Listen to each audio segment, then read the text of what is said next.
One. Coming to you live from deep within a now icy radioactive wasteland, we are the survivors of the alt-right Keck apocalypse, the few, the brave, the bitchy, once more wading into battle against the screaming femme hordes with Rantzerker number 227. That's 227. If we can't unalive babies, we'll unalive men. Yes, we've seen that now another escalation in the sex strike against the Trump administration. And my name is Alison. I'll be your host. And with me today is Karen and Brian, your host into this insanity. Yes. Insanity. Like what do you even call it? I'm sure Trump et al. Are getting plenty of poontang. Presumably from, millennia. Their wives and their wives. Others. Yeah, no, like not just their wives, but there's probably plenty of other women who are. Do you remember after 2016, there was this like article in like the Atlantic or some shit, or like maybe it was HuffPo, right, about how liberal women were having like bizarre sex dreams about Trump. And it's like spank me, and like other sort harder, of white daddy, MAGA guys, right? or like whatever. It's like Dad's back in the house, and I love it, right? Part of me really loves it. I hate it, but I also really like it. Yeah. So yeah. Well, who are the biggest consumers of the Gorean fantasy series? Oh God, yeah, God, Gore, yes. the Gore novels. Mm-hmm. I read about those. I didn't read them, but I read about them, and yeah, I mean, I think it was written by a man, but it was mostly consumed by women, and yeah, it was over the top. And then you even look at Margaret Atwood, like that's just the diary of an unattractive woman, expressing her fantasies. So The Handmaid's Tale, right? Well, why is it that women are always the ones in the red, not the ones in the gray? The ones who are sexually desirable rather than the laborers who get nothing, no attention. They just have to work. Yeah. And hell, why did Jill Biden wear a red pantsuit rather than like some really corny freaking 1980s curtains to go vote? Yeah. Attention. Anyway, all right. No, not attention. That's why she'd wear the freaking floral curtains, right? From the 1980s. She wore a red pantsuit because I think she voted for Trump. Ooh. it was a cryptic message. Yeah, no, I think she wanted to signal that she and Joe were voting for Trump because fuck you and all of you all who stabbed us in the back. Yep. No, just do not underestimate the scorn of like the vindictiveness of a woman scorned, a woman deprived of what she most desperately wants, which she wanted. She was pushing him to do a second term, or the vindictiveness of a senile old man, because they are both dangerous people who will do all kinds of fucked up shit just to get back at you, and they'll do it quiet, but they'll let you know where they're at. Well, that be it what it may. I really don't want to get necessarily into the politics of this, just because this is a men's issues advocacy channel, and I want to keep it on topic to that. And but the problem is that we have a situation where, well, let's face it, the left, or what I like to call the threat narrative party, has decided that American politics are gendered. Let's just face it. And one of the reasons why they apparently have lost this election is because they have shit on men for decades now. And you know what's really interesting about historically, before the Feminist Party, women voted more conservative than men. Did you guys know that? Yeah. Like up until they voted in line with like their nature more. They voted in line with their interests, which was that's what I mean. Their interests, like, their men, their families. I want my man to be able to support me, to be able to keep more of his money for me, right? And for my kids and all of those, like, so they were, before they started like sucking off the government teat, right? Before they were offered the deal of marrying the state rather than a man, they were voting actually more conservatively than men did. Yeah. And but I just wanted to point that out. And it was actually men who voted more liberal than women. And then the feminist movement changed all that, and now apparently it's losing women as well for the left. So there you go. That's where we're at. And but you know, there is still a hardcore of female supporters of feminism, and well, it's almost synonymous with the Democratic Party now. And yeah, they're proposing even more than a sex strike, because the sex strike apparently didn't get them enough attention. So now they're upping the ante. Did you watch these TikToks, Karen? I have not watched all of the sex strike TikToks. Oh, it's beyond sex strike now. Yeah, but it's like, okay, any man in his right mind, like, you've just basically red flagged him to not even want to try, because, you know, and so it's like, really, it's like they're slapping a scarlet letter on themselves, without right? even the sympathetic backstory. Yeah. Well, So- but now, no, they've escalated. It's beyond sex strike now. It's now decent human being living within the laws strike, I guess. Oh yeah, no, it's also I've heard a black return to decency, I guess. Yeah. Black conservative perspective put out a video earlier today where he posted some black people who were like, that's it, we're out, right? Out where? Of participating in the Democrat coalition. Congratulations, right? You've come to your senses. No, but they're like, okay, so we care about black people, we care about our community, and we have been asked to back up Palestine, to back up LGBTQ, to back up women, to back up, and back up Hispanics, and to back up all of these people, and they all voted Trump. So fuck all y'all. And I'm just like, yeah, okay, that's great. Back out, back off, opt out, don't vote anymore. I'm good with that. I'm good. I'm good with that. Right? But they're like, yeah. And they're doing like this big flounce. And it's like, no, super happy about that. Like, the Democrats aren't, I'm sure, but. Well, of course you're happy about it. What the message they're trying to send is to the Democrats. And it's honestly, it's about time, because the Democrats, the party of the threat narrative, doesn't serve anyone but the deep state. Yeah. And it just basically uses all of the minorities that it supposedly advocates for. And I noticed the threat narrative always comes down to men versus women. Have you guys noticed that?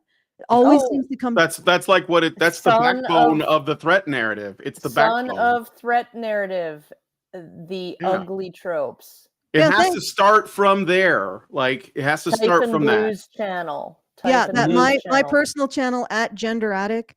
I think that it's also one of the associated channels. Look up the threat narrative series, so guys know what I'm talking about when I say threat narrative. Yeah, the threat narrative always comes back to men versus women, because that's the backbone. That's where the power is. That's what influences the most people, because I hate to say it, most people are men and most people are women. So if you want to manipulate the most amount of people, you capture our perception of the relationship between men and women. And that's what the Democratic Party does. It creates this perception that men are a threat to women, which justifies the expansion of the deep state and the government, the deep state. Well, not even the government, because the government, the bureaucracy, the bureaucratic apparatus, the administrative state. It justifies the expansion of the administrative state, and it also provides a smokescreen to any kind of criticism or oversight. This is what I'm seeing in the operation. It actually, at the end of the day, has nothing to do with benefit to women, protection of women, or anything like that. It's all just using women as a smokescreen. And but let's get into it, because all right. Okay, we have the narrative let's laid watch bare, some. shall we say. Yeah, let's watch some of the video here, and we're gonna play some reaction. So get ready for the cringe. Here we go. Already, I have lost 2 friends today because of this election. Not because we had a difference of opinion, but because they're dead. No, I don't think y'all get it. What? I just What? woke up and I found out that the big motherfucking orange, stupid Oompa Loompa motherfucking ass is back in office. I broke up with my boyfriend last night because he told me he regrets meeting me because I spoke about how I should have my rights. And then I have to go plan a Disney trip. Should be fun, should be graceful. No, wrong. My family has been in a war for the past 2 weeks with each other.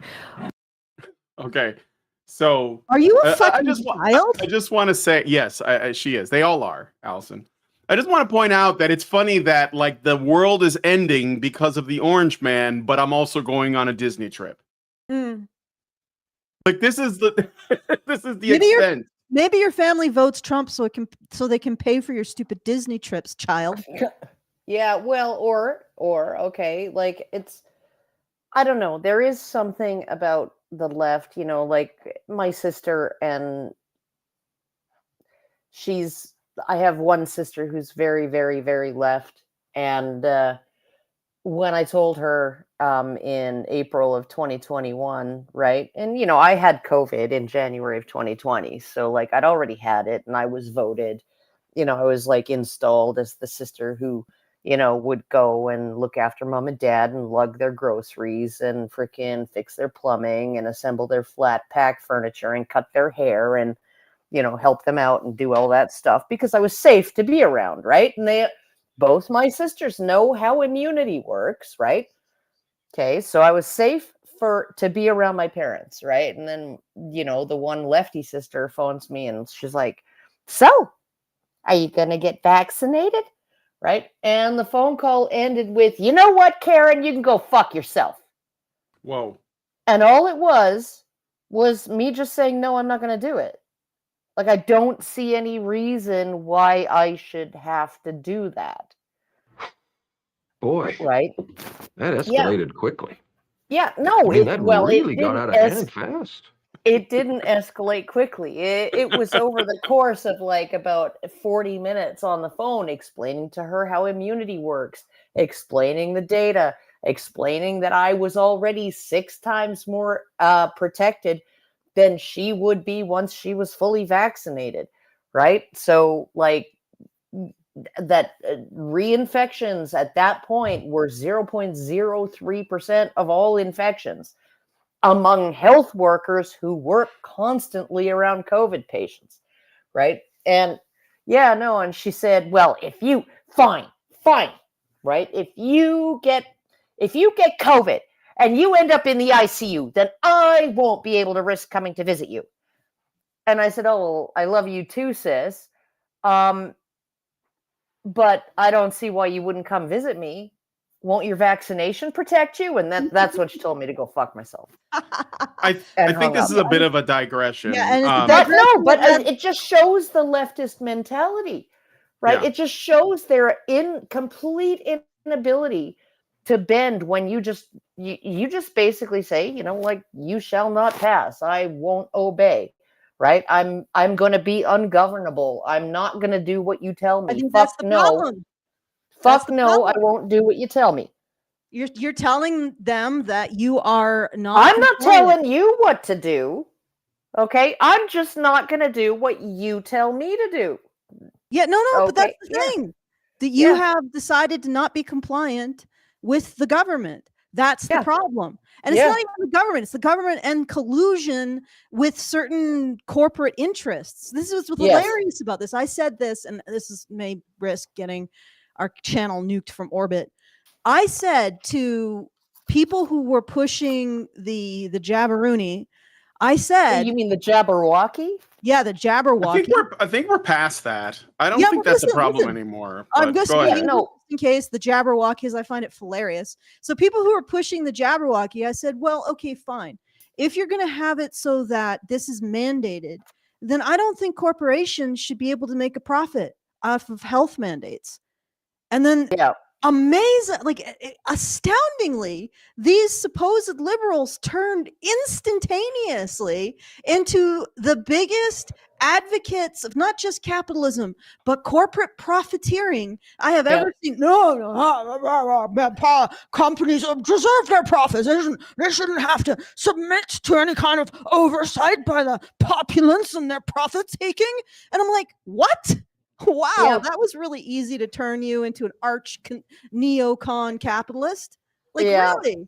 Yeah, not a capitalist, a corporatist. Corporatist, yes. Like I understand why. Like, and I have no problems with patents and stuff like that, right? Because if you put in the money, the investment into the R&D, you have a right to, have a monopoly for 5 years or 10 years or however long on your product that you invested in. You put in the money, you should have a sole right to profit from that for a limited period of time, right? I totally get that. I'm fine. Patent protection, A-okay, right? But when it was government funding that put in the money for R&D, you should not be allowed to sell that shit at a profit, and you should not be able to protect your patent.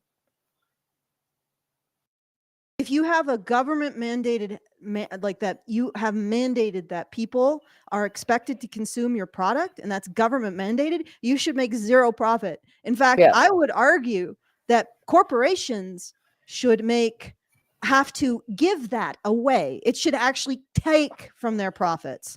They're going to have like a tax write-off, but they seriously should not be able to mandate the consumption of their products. That's where we're at. This supposed liberal class is so in the pocket of corporations and that they're okay with compulsory consumption. Yeah, no. Have you like when you actually look at how much the two campaigns spent, right? So since Harris joined the race, right? Since she was top of ticket, she raised $1.2 billion. Okay. Donald Trump raised $400 million. Okay. During that same 3 months. And she is closing her campaign $200 million in debt. 20 million. Oh, 20 million. But Trump is offering to pay it off because he's that gracious. Yeah. Like, and I'm just like, yeah, no, but where did she get $1.2 billion?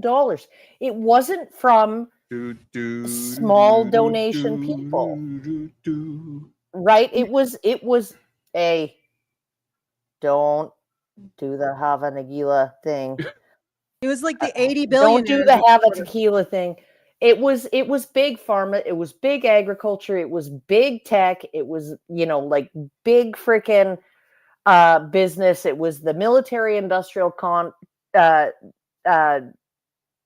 military complex, right? It was all of these big, huge, fucking massive corporate interests who gave her all of that money, right? And I'm like, so you have to actually look at who's paying for who, right? And by how much. And, when you look at Donald Trump, I mean, 2016, 2020, and 2024, right? He was mostly small dollar donations from like individual citizens, right? Individual people, or from selling merch, right? To supporters and stuff like that, right? It was that's grassroots. Right? Kamala was not grassroots at all. Neither was Clinton. Neither was Biden. They were all corporate shills. Right? Yes. So about the video. Yeah. Okay. Let me read the super chow and get on with it because I got one. Oh, I got one yesterday after our show. A few hours later, an anonymous person. I should do the thing. Yeah, let me read these and then you do the things and then we'll continue the video. Okay, so. An anonymous person gave us $6 and said, I fap to sex. Thank you, whoever you are. I guess this was a troll, but it was a $6 troll, so I hope it was worth it. Thank you. And then Great Indoors gave us $5 and said, would it be fair to label the members of the 4B movement, that thing that we haven't gotten to yet, as domestic terrorists now that they are threatening to poison the public? Incels have never been this openly violent on such a massive scale, and this movement is basically just fresh out of the gates as well. Well, that's going to be on your tombstone. If only the roles were reversed, this would not be allowed. I don't know if you realize this, guys, but these people don't care about hypocrisy. They only care about hierarchy. So it is something that should probably be on the radar of security firms that women are threatening to poison men because they voted in a way that they don't like. And by the way, they're not even specifically targeting specific men, just men in general, just all men, even though a lot of men voted for Harris, probably so they don't get nagged to death. But anyway, thank you for the super chat. So they won't end up on the Department of Homeland Security list like us, because they're only a movement, a declared movement with a stated goal of killing people. That it's really people who just want to see services for men and boys when they're victims of domestic. Those are the people that you really need to keep an eye on. I mean, is that any more an illustration of how absolutely screwed the narrative is? Well, all I know is I'm not going to an airport anytime soon, because I know what a speculum feels in my vajay. I don't want to know what it feels like in my anus. So, okay, I got a bit of a doggo emergency, so I'll be right back. Do you need to go take care of that? So we'll watch more of the video, but you want to do the things? All right. No lube for you, Karen. Okay, feedthebadger.com/justtip to send us a tip and a comment. It's the very best way to send us a comment, because you avoid YouTube's a comment system enhancement comment colander. Comment run it through the colander. feedthebadger.com/justtip. And I have set up our monthly fundraiser, and you can support us at feedthebadger.com/support. And I will go deal with my borking little furry friend. So not very little. I can't hear him borking. I can't hear him either. He's outside. I can hear him. And that means everybody stop. Allison has to fix this because it's going to be a distraction. Okay, right. Well, yeah, Kevin's probably going to start squeaking any moment. We're going to continue the video in the meantime. Yes. All right, so this pleasant woman is cussing up a storm. So let's go ahead and listen to more of this. We're not on good terms. None of us are happy. Okay? And let alone I have to sit for the next hour with my sister and her toxic ass motherfucking boyfriend. You think I'm doing okay? You really think I'm doing okay? Oh, and I'm hungover. Let's just get that into the fucking playbook. Why not? What else can go wrong? Give it to me, motherfucking world. I feel like I think it's kind of funny. No, but all of these people come across as insane. They do, but it's funny and predictable, because ultimately, and I know that some people, this is a young woman, probably only recently got, to the age where she can vote. But there's grown ass people that are behaving the same way. And ultimately they just remind me of children in the department store when you walk through the toy aisle and they demand to have something, and if you say no, I can't afford it, they throw a tantrum right there in the aisle. It's like a person throwing a tantrum. Okay, you gotta show this commercial. Okay, it's okay. You gotta show a commercial. It's probably, if you search on YouTube, right? Yeah. Banned condom ad, right? Oh, I know the one where the guy is he's in the grocery store and the child's throwing a massive tantrum. Yeah. Yes. I've seen it. And that is and this is one of my biggest rounds of applause ever when I was giving a speech was in London, when I said emotional maturity is not vomiting your emotions all over everyone around you. It's emotional mastery. It's being able to actually contain yourself, right? And let it out, maybe in private, right? Let it out when it's appropriate, but you hold it together when you're actually needed, right? So like when my daughter was in ICU and she was just like, she was at death's door from diabetic ketoacidosis, and you know, like it was really bad. I did not break down until after it was midnight. I was watching the surgeon install the 14-inch long IV lead into her, from her jugular into her superior vena cava to feed her potassium through a large vein, because you can't do it in a small vein because it burns your veins if it's not instantly diluted by the amount of blood, right? And Ouch. you know, and then she and he stitched it in place, and then she told me what she was talking about in the ER. In the ER, she was saying 12 plus, it was 11 plus 2 and 12 plus 1. Right? No, 11 plus 2 is a significant anagram. And woman Hitler is a significant anagram. And I was like, what do you even mean? And she'd just say it's significant. And like she's out of her mind, right? And and then she's like, woman Hitler is an anagram for mother-in-law. And 11 plus 1, or 11 plus 2 is 12 plus 1 in letters and numbers. An anagram. And I was like, okay, she's being a fucking dork again. I think she'll live. I think she'll be okay. And that's when I burst into tears, right? Mm-hmm. But you don't break down in the middle of a crisis. You don't break down in the middle of a catastrophe, right? You fucking suck it up and you be there for the people who need you, right? To be strong for them, right? To get the shit done that needs to get done.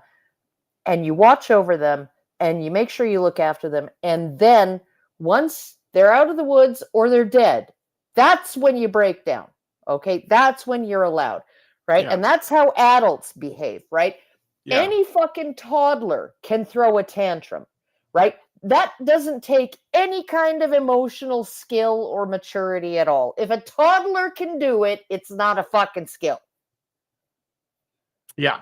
All right. So the other thing I wanted to say about this before we keep going, it's okay, is that I know there's a pattern that you see here of girls breaking up with their boyfriends or being angry at their friends' boyfriends. Yeah. Because of the way they voted. But did they ever like stop to ask themselves, like, is it like, first of all, if our values are so diametrically opposed, why are we together to begin with? Or maybe, you know, did he vote because he just wants to oppose you? Or did he vote this way because there's something that you are missing that he is not missing, that he thinks is important, and he's doing what he thinks is best? Not just because I mean, men, they can't really benefit from voting in their own self-interest because there isn't much that's going to be in their own self-interest. Yeah. Usually when men vote, they're voting in the interest of the people in their life, that they're like, oh, well, you know, I don't want to have to send my son to war in like some foreign country. I want to be able to afford, you know, a home or a car or groceries and gasoline. I want to limit immigration so that like, you know, the people who are emptying their asylums and prisons aren't like sending all their criminals and insane people over here because we have enough of those. Thank you very much. But it's not just like men can't even, in my opinion, make the argument that I voted because I personally benefit from X, Y, Z. There's nothing that they really get. It's got to be like a selfless act. So if you're a woman and you don't know why your boyfriend or husband voted a certain way, maybe you should talk to him about it, because I bet you he's thinking about you when he did it. Yeah, listen to Jordan Peterson, right? Because what does he say? He says, like, first clean up your own room, right? Then clean up your own house, right? Sort out your own house. Then go out and, you know, improve your community, right? And then, you know, go out and improve maybe your city or your province or your state or whatever, right? Like, you know, like work outward from yourself, but the goal, right, and your purpose should be to improve things for others. And like, look at how he was maligned, right? And yet that message resonates among young men in particular. Yeah, And because it's there's not a a message truth that to he it. aimed solely at young men. It's a message that like, he put it down, young men picked it up, right? And it's not like he put it down only in places where young men hang out. No, he just put it down, and young men were just the ones who picked it up. Like, improve your own life, sort your shit out, then improve your community, your family, then improve your community, then go out and seek to make improvements in the wider world. And that is how you should do this. And this is the way you can evolve as a person and find purpose and meaning in the world. Yeah. And like, so when you look at like what men are, what they're voting on, right? And they're voting on the bread and butter issues. And you have all of these people, right, who are like, oh, Zimzir, and yeah, no, I'm sorry, but when you have 70%, almost 70% of America living paycheck to paycheck, right, and 13% on food stamps, and another 13% using food banks, okay, they're not on the self-actualization tier of Maslow's hierarchy of needs. They're on the food and shelter bottom tier and the safety second tier, right? And if you cannot provide them with food, shelter, and safety, the bottom two tiers, if you can't provide that to the majority of your people, right? They don't give a fuck about what pronouns you use. They don't give a fuck about whether you can abort your baby. Close your fucking legs. Well, that's what they're doing. But let's play more of the video. Good for them. Good for them. Like, I'm just like, they're hey, getting back at the men. And they think, I know. I think it's funny that they think that men are going to be really upset by this. When in fact, I haven't seen any man complain. They're just like, oh, that's cool. They're like, that's great. So that's nice. But anyway, let's play more. Absolutely so betrayed by my country right now.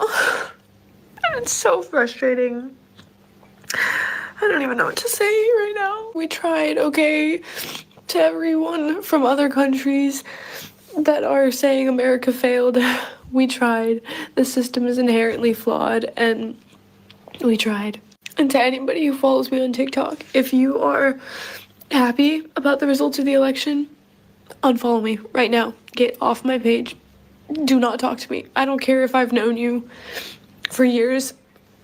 I do not want to talk to you ever again. The fact that you would purposefully vote for somebody who wants to take away my rights as a woman, don't ever talk to me again. Quick question. Another reminder. That literally happened to me, just for the record. I got cut off by lots of people. Anyway, but another reminder, just to our listeners, 75% of American women will never get an abortion. And 50% of all abortions in America are 8% of women. 8% of women account for 50% of all abortions. So, I don't know why this is an issue. And also the number of abortions increased after Roe v. Wade was overturned, because states put it on the ballot, and states codified different levels of abortion, different types of abortion legislation, 12-week ban, 15-week ban, 6-week ban, 8-week ban, 10-week ban, right? All these different things, right? But they put it into state law, which is arguably where it belonged. Like, I would argue that gay marriage also belongs on state ballots and not from the Supreme Court, but whatever. because divorce law is state by state. So I would argue that marriage law itself should not be a government thing at all. Anyways, I kind of agree, except for I do think that people should get certain legal protections and benefits when they're married. That could be a way to incentivize, but I mean, I don't know. Well, I just think that if my husband is in the ICU, I should be allowed to visit him, and his Sure.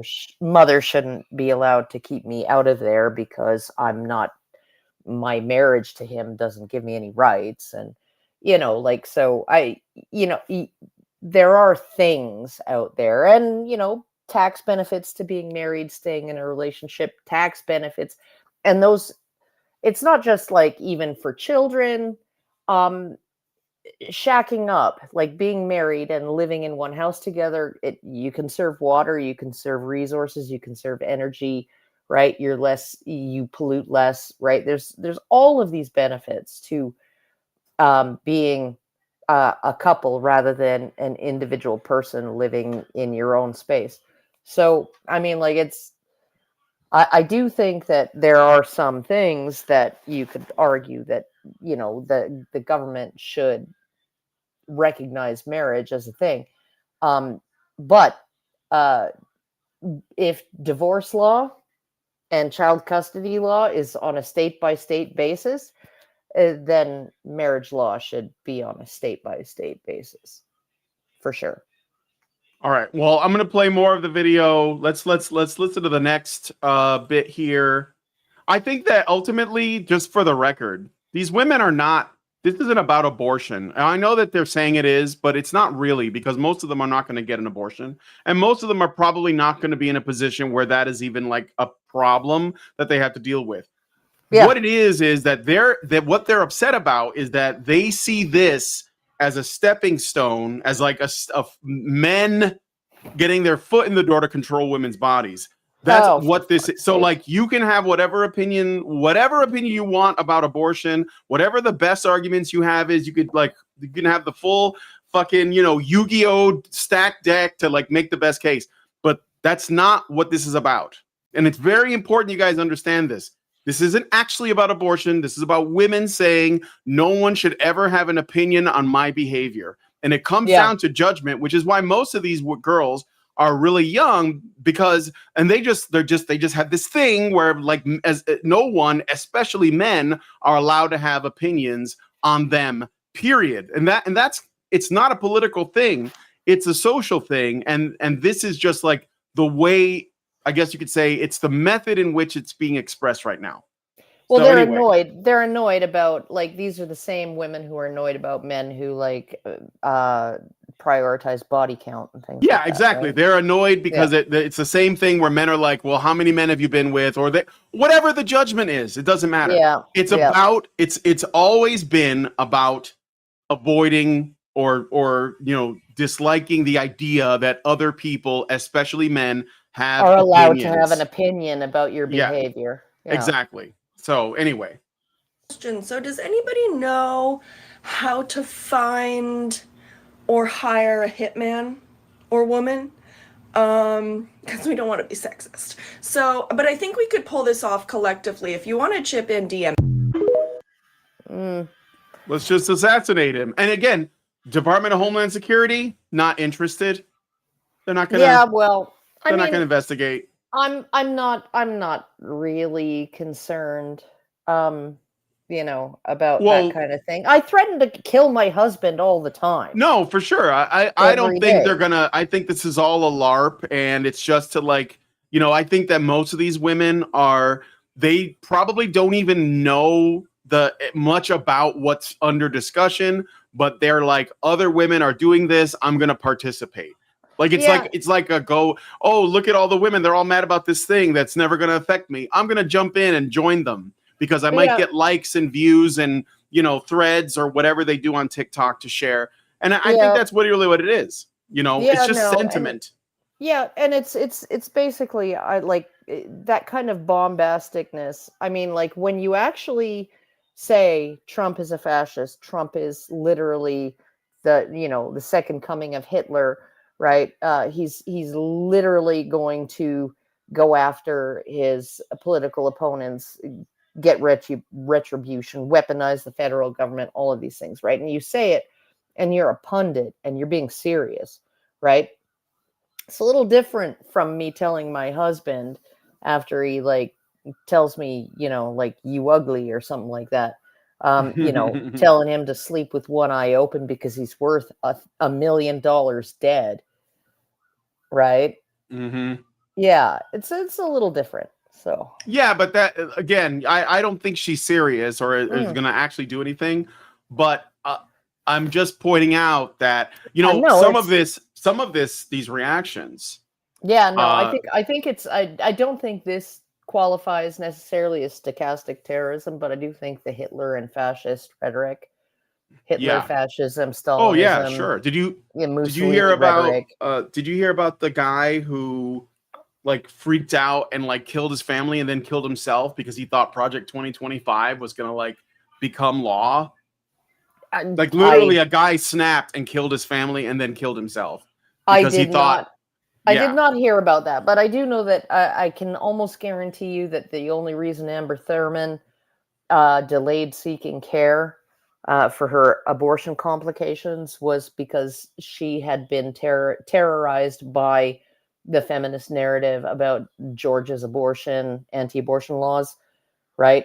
She did not realize that Georgia does not criminalize women who seek or obtain abortions, so she wouldn't have gotten into trouble.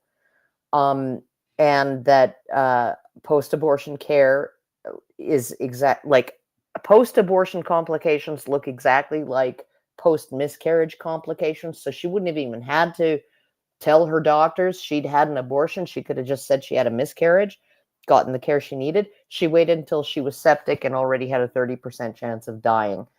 And a 50% chance of surviving for 5 years, even if she recovered, because her organs would have already been so damaged. So,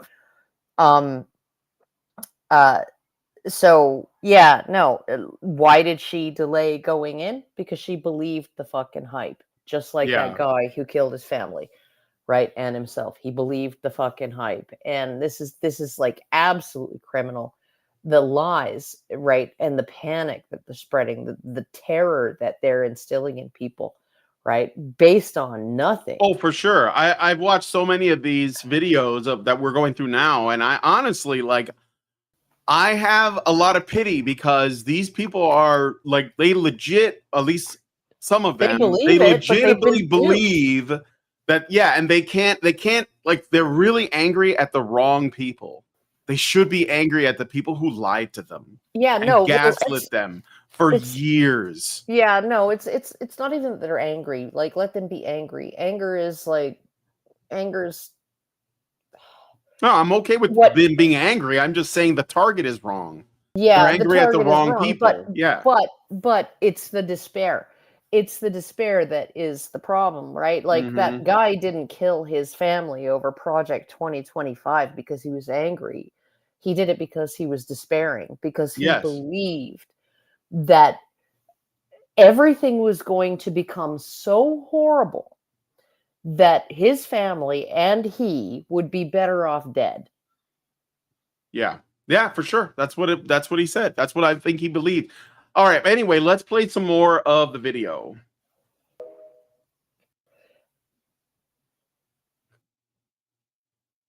Forgive me for being a little emotional here, but what the fuck is going on? People in the future are going to look back at this time and they're going to be like, what the fuck? What the fuck happened?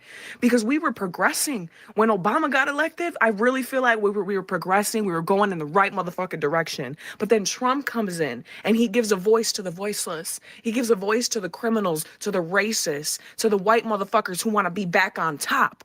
I don't want to touch another man with a 10-foot motherfucking pole. Ladies, where are we going? 4B movement for real. Fuck men. Fuck all of you. And fuck you ugly dumb bitches who voted for him too. You guys are a piece of shit. You guys have internalized fucking misogyny and you're dumb. You're stupid. Oh, and all the climate change shit?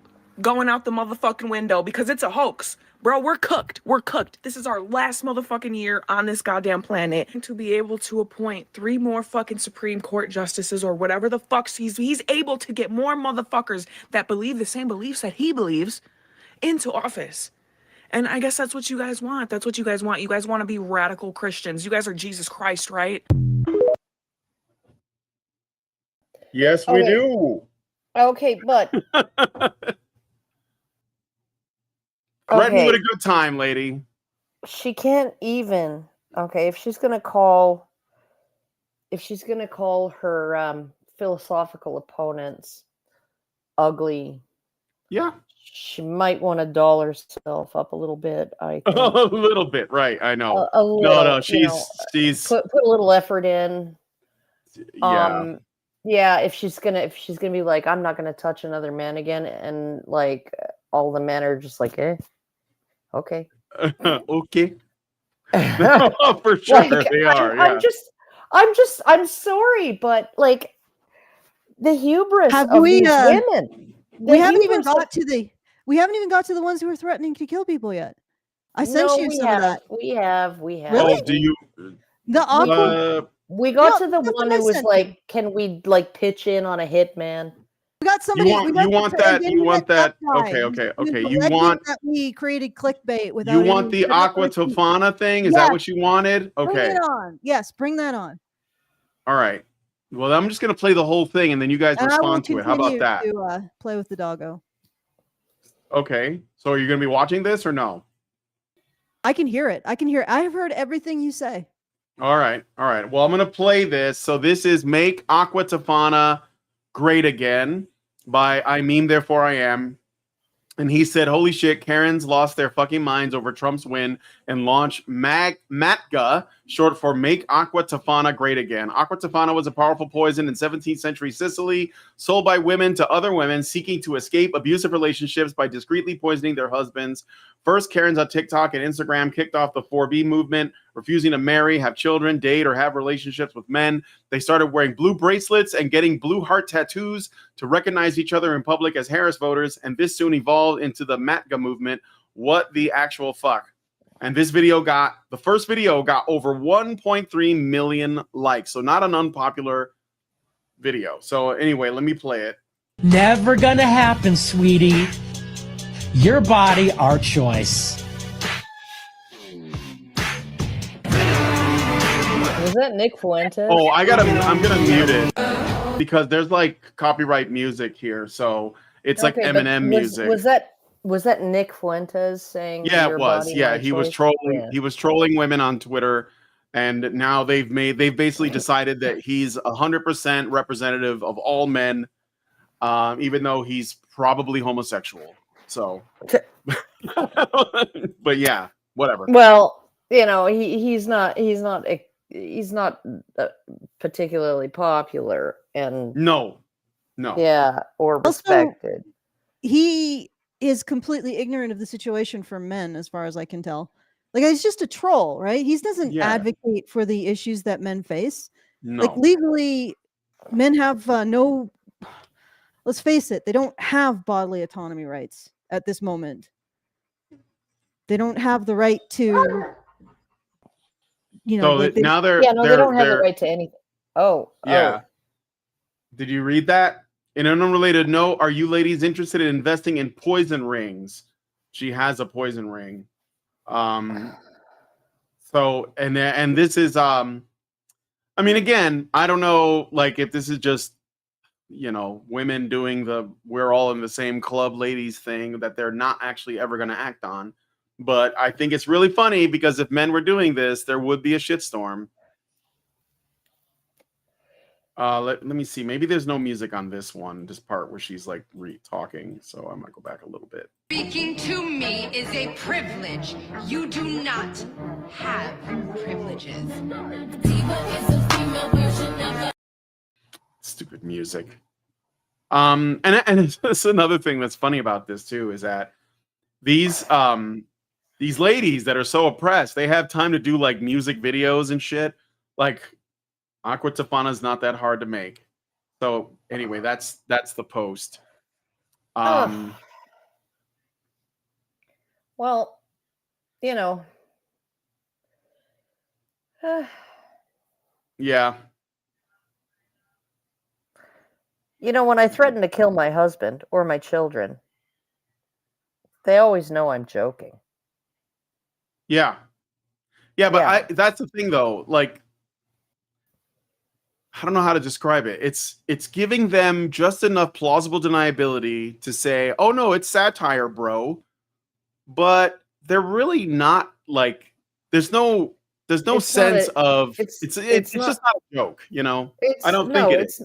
It's not a joke, right? Like I would never actually, you know, go up to a stranger and say, "I'll rip your arm off and beat you with it." I told my kids that all the time when they were like toddlers and shit, but I'll rip your arm off and beat you with it. Yeah, so they're just opening, advocating, killing people. Yeah. Yeah, and of course they're not going to get censured at all. They're not going to be put on a list. They're not like the CIA isn't going to be watching these people. Even if they kill a couple people, they won't. Yeah, but we're on the extra pat down list at the TSA, so. Yeah. And Tulsi Gabbard too. It's freaking ridiculous. And then somebody in the chat's talking about like get out of your echo chamber to us. Really? I don't really think what we are. I watch so much fucking CNN and MSNBC and The View, right? And like mainstream shit. You know what I listen to in the car? CBC Radio. CBC Radio 1, right? Leftist as fuck, right? I want to keep track of what the lunatics are thinking and doing and saying. Okay? That's why I listen to them. And, you know, sometimes it's just so like obnoxious and retarded that I have to turn the radio off, in which case I switch to Garner Andrews because he's kind of funny, or like Yukon and McCord because they're kind of funny. You know, during drive time radio in the morning. But it's like, yeah, no. I actually go out of my way to see what these fucking radical leftist retards are saying today. I go out of my way to be outside an echo chamber. I'm not in an echo chamber, right? Yeah, we know that. I look at the Krasenstein brothers' tweets. Okay? We know. Like, don't give me that fucking bullshit. Okay. I'm sorry. Can I just? And no, it's okay. Just because I know. Just because I don't agree. Don't take the bait. Fucking retard radicals. Yeah. Doesn't mean I haven't listened to what they have to say. I've done 12 years of fucking research into feminist demagoguery. Okay? Don't tell me I don't know what feminism is and what feminism thinks and what feminism prescribes. So I just wanted to say something regarding a comment somebody made, and I remember this is true. I learned about this. So these women are firstly taking the opinions or the statements made by notorious internet troll Nick Fuentes as a genuine threat, because like Nick Fuentes apparently has Trump on speed dial. He's got so much power, right? But then somebody in the chat said that he got his address doxed, and then they claimed play stupid games, win stupid prizes.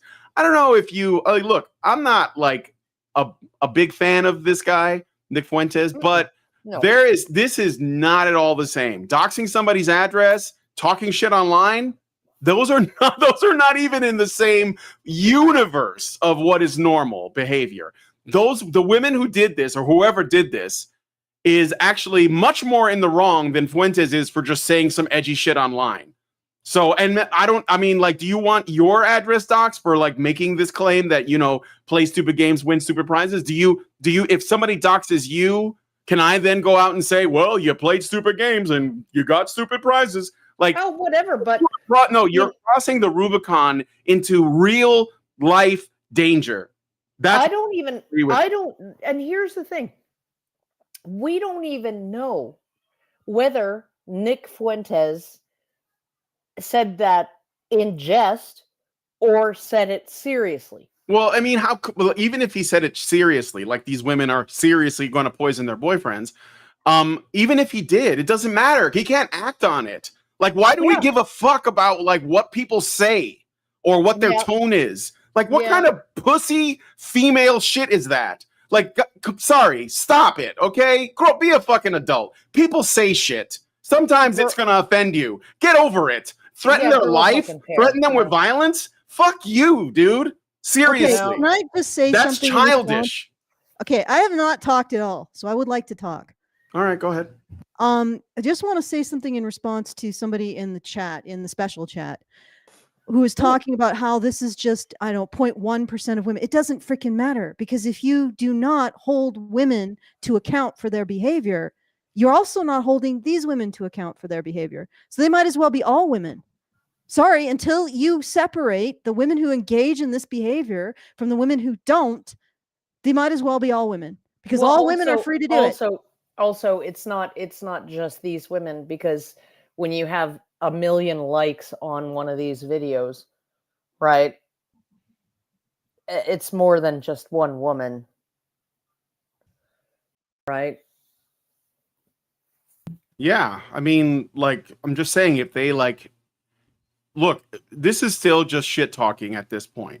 But if a woman acts on it, then it changes things. But yes, I think that they should be criticized for this. Look at that man who annihilated his family, right? Because he believed in the Project 2025 myth, right? The Project 2025 hoax, right? And not only did he believe in the hoax that Agenda 47 was not Trump's agenda, it was actually Project 2025, but he probably believed in a spun version of Project 2025, because there's a lot of things in Project 2025 that, like that I would not necessarily disagree with, right? Okay, and that wouldn't necessarily impact many people's lives in a negative way, right? And so when you're looking at it and you're thinking, well, Project 2025 isn't really like Hitler's freaking roadmap, right? It isn't that, right? And then you're looking at, well, and Donald Trump hasn't espoused it at all. He has his own agenda. It's called Agenda 47, and it's available on his website. Okay, and that's what he's planning on doing.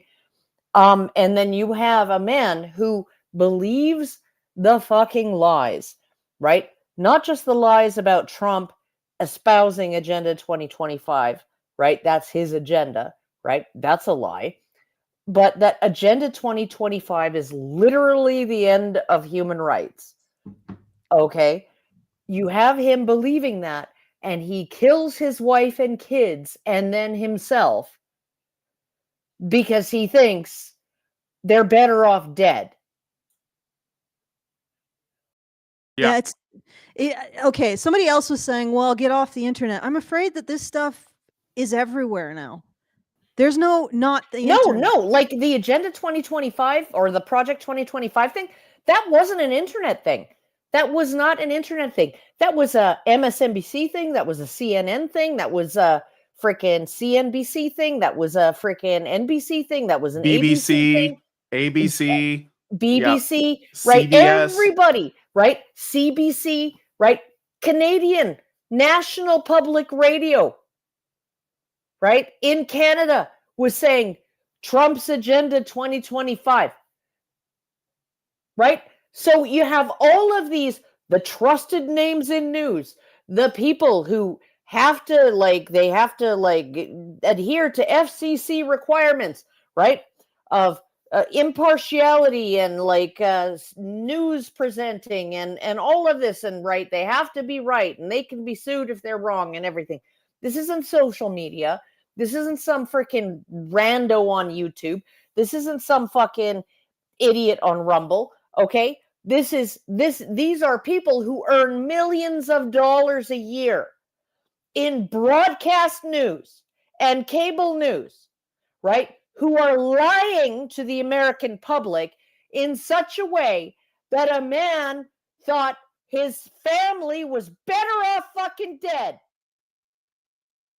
And he was told that by the news, by the mainstream news, by anchors and hosts and contributors who earn millions of dollars a year.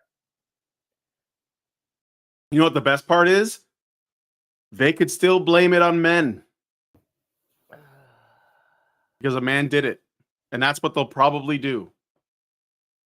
Well, All right. Most family annihilators are men. Yeah, that's right. Not really. All right, I'm going to play more not of... actually. No, we know that. It depends on how you define annihilate. And Well, family. Okay, the mother doesn't always take out her husband. Yeah. All right, I'm going to play the video. I'm not joking when I say I mean this in the most disrespectful, mean way I can even say it. But if you voted for Donald Trump, then you don't deserve any part of my life. You don't deserve to be part of my children's life, my husband's life, my extended family's life. What? Yeah, okay, bye. Yeah, I know. It's like, well, and that's the thing too, like that it's like, this is not a thing, and I'm really tired of hearing this, where everybody talks about the divide. Oh, we're so divided. Why don't we bridge the gap? Why don't we put down our weapons? Why don't we try to talk to each other? Oh, both sides. Both sides is bullshit. It's been bullshit since the beginning, and I said this, okay? I have never cut anyone off, ever. No. Ever. No. For having a difference of opinion. Never. But everyone who did not like what I thought cut me off. It's only ever been one way. It's only ever been in one direction. And she's demonstrating that. And I'm sorry. I'm so tired of the centrism. It's got to end because that's not what's happening. It's just not the reality. Okay, there are people who are sick in the head, or they're angry, or they're hateful, or they're just evil, and they're just coming after everybody else. That doesn't toe the line. Centrism isn't two people are fighting. One person says, I don't want to, you can't, the other person can't speak. And centrism isn't, is there a middle ground between you speaking and not speaking? No. Right. The middle ground is both get to speak. Exactly. But what I'm saying, this is exactly as I described it before. It's basically you have okay, let's put it this way. It's very simple, and I've said this many times. You have a boy in school, and then you have a bully, and the bully picks on the boy and beats him up every day. Every day after school, the boy gets jumped and beat up by the bully. And then one day, and the teachers and the staff, they don't know anything about it. And then one day the kid fights back, and then they both get punished. That's basically what's happening. You get can you guys stop fighting? It's no, there's a person who is an aggressor, and then there are people who are just trying to go about their business. Yeah. So no, it is kind of like it is like the vaccination argument that I got into with my sister. It's I'm not the one telling you what to do, right? And it's just I'm go get vaccinated. It's fine, right? I think from what I know at this point, right? Go get vaccinated. Yeah. If I hadn't had COVID, I might get vaccinated, right? If I hadn't already had it. And it's so you when you look at it's like Sarah Huckabee Sanders said, when she did a response to the State of the Union address by Joe Biden, right? She said that, it's no longer a battle between the left and right.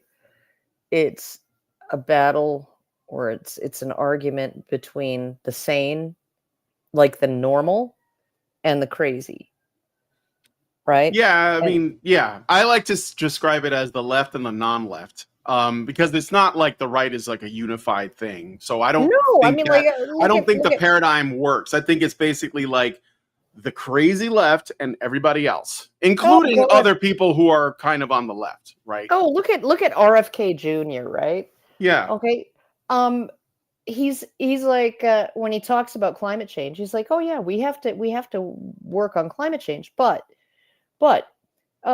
we have a problem with technologies that can help produce climate change because they poison the environment, especially if we rely on countries that don't have environmental standards, right? So, like you've got all these rare earths that you need, lithium, cobalt, coltan, right? Like a whole bunch of different compounds that you need, minerals that you need to do batteries and windmills and turbines and solar panels and everything else, right?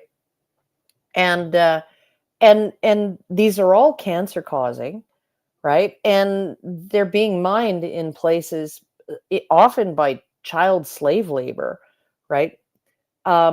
With no safety precautions, no health and safety, anything, right? And not just for the workers, but for the surrounding community, because all of those toxins that are attached to these minerals leach into the groundwater and into the drinking water. So you have, like, Google China's cancer villages, right? So you have a situation where, like, okay, so we're saving the atmosphere at the cost of the land, right? And, why do we have coal tar extract in our Fruit Loops? Like, why the fuck do we have coal tar extract in our Fruit Loops? Yeah. Right. I know. And all of these, like, he's, so you look at him, he's an extremely complex person in terms of his positions on things. And he goes for the balance. He goes for the nuance. He goes for all of those things. He's very passionate. Right. And I'm sorry, but that is not a far right winger, but they're calling him a far right winger. He's an environmental lawyer. Well, like they call him a far environmental lawyer. They call him a far right winger because it's an effective way to slander him. So we have to get away from the, like, allowing these terms. Remember Kevin Logan? Yes. Do you remember Kevin Logan? How did Kevin Logan describe every single men's rights activist? No matter whether or not, he called them, right. No, we didn't have the term alt-right at the time. He called them right-wing conservatives. Right. Even people like Warren Farrell, who are all about, like, the 1960s feminist movement. The reason why he did it is not because he really believed it, although he probably did believe that, he, like, related his allegations of other people around his own belief system. So, like, essentially he used himself as, like, the guiding star, and then everybody else is in relationship to him. And it just so happens that everyone who disagrees with him is a right-wing conservative because of that framing. Yeah. But the other reason is because he knows that just saying that, or at least he believed that just saying that was enough for people to be like, oh, well, I'm not one of those. And this is the thing that we have to, like, stop doing. Yeah. Because it's not really a problem if you have certain beliefs. It doesn't matter what you call yourself. And, like RFK is a good example of that.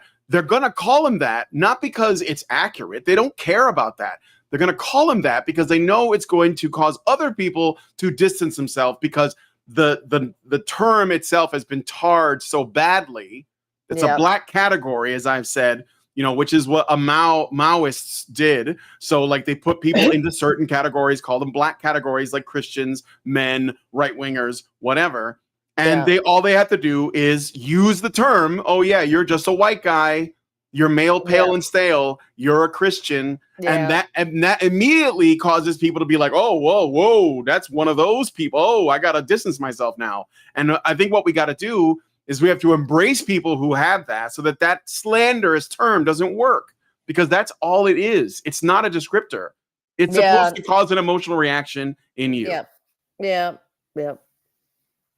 So anyway, all right, let's play some more. It looks like Alison's doing her own thing. You were one that voted for, the Republican Party. No, thank you. What is wrong with you? Somebody said that there are Democrats in our former, or people on the left in our chat who are saying that the party has hit rock bottom. And somebody else said, well, if you didn't vote for Kamala, you weren't a Democrat. I'm like, No, because the left and liberalism was a set of principles and like a goal to aspire to once. Not saying that it is anymore, but Can I speak to that real quick? Yes. Okay, so in the United States, we have the Republicans and the Democrats. Let's not say left and right, because that's not the same thing. Let's not say liberal and conservative, because that's also not the same thing. But we have parties, and they were generally swimming around those camps, right? The Republicans and the Democrats. Trump destroyed the Republican Party when he won the presidency in 2016. It's never going to be the same as it was. So all of the shit about the Mitt Romneys and the Lindsey Grahams and the Dick Cheneys and all of that, the Bushes, that's gone. Like when Trump got in, that effectively destroyed the Republican Party. And now the Democrats also have to be destroyed because ultimately it was only one party. And he is the one that's shaking that up. So if you're like, I don't know, like if you're still looking at this from that paradigm, I'm sorry to tell you that they both got to go. And this is like the thing that I think people have wanted since before Occupy Wall Street happened. It was like the purpose of the Tea Party at the time, or at least something approaching that. So now that it's actually becoming a reality, just like, if your goldfish dies, you're going to have to flush it. That's what's going to happen. You're going to have to let it go. So the Republicans they're never going to be the same. That's over with. Okay. Yes, there are still people that are going to try and like hold on to their, like neocon shit, the rhinos, but they're on borrowed time, and the Dems are too. And that is fine with me, because what we need is something new. So, and it's not going to be a one party thing, by the way. Whoever remains, they're going to figure out where their principles are, and they're just going to operate under that system. And we're not going to get this kind of like, you play your part, I'll play my part, and then we'll just switch leadership every so often. Now we're actually going to have to look at principles and beliefs and policy, and not any of this camp shit. And that's it. And you look at like, even in terms of the border, when Clinton was Secretary of State, she advocated for a wall. When Biden was vice president, he advocated for a wall. Right? When Obama was president, he advocated for a wall. Right? Everybody wanted a wall. Everybody wanted a fucking border wall. Until Trump came down the escalator and said, I want a border wall. And then it was like, no! No wall ever!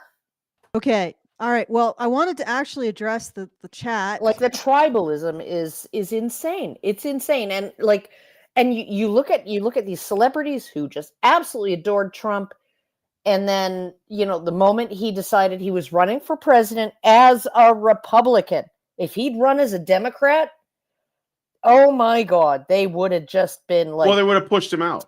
That's why he ran as a Republican, because he knew he could take them. No, they would have tongue bathed his balls if he'd ran as a Democrat with a Democrat platform of like a neoliberal platform.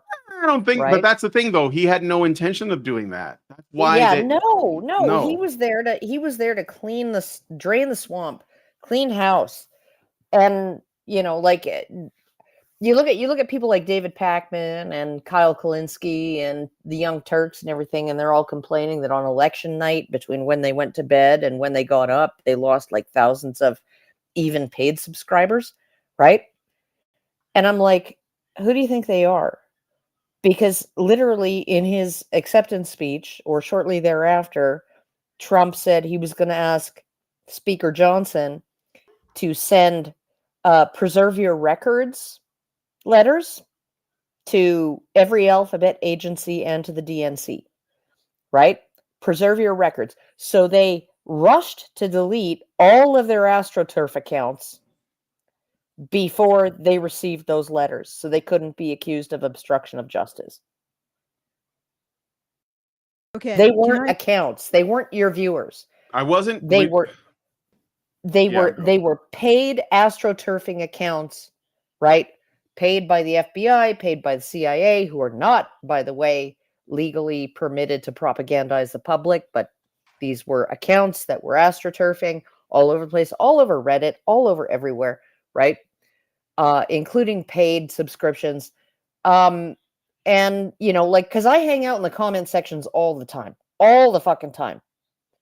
And I can tell, like, it's bot, right?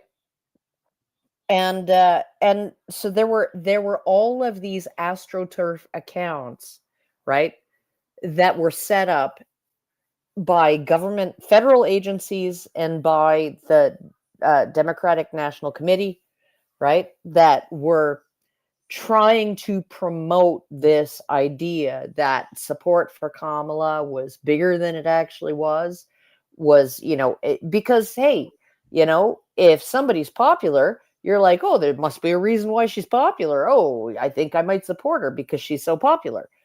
That's just how human nature works.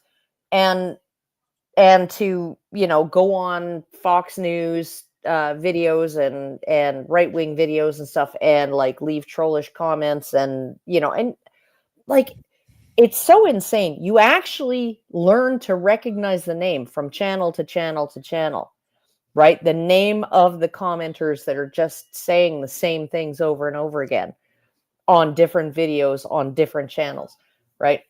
And I'm like, this is just astroturfing. This is astroturfing. That's what it is, right? And Trump basically said, you know, I'm going to ask Speaker Johnson to, you know, send everybody, social media, the DNC, and all of the federal agencies, send them a letter instructing them to preserve their records, because we're going to be looking into this, right? Because that kind of astroturfing, well, when it's Russia that's doing it, it's election interference. When it's the U.S. government and the DNC doing it, I guess it's just fine.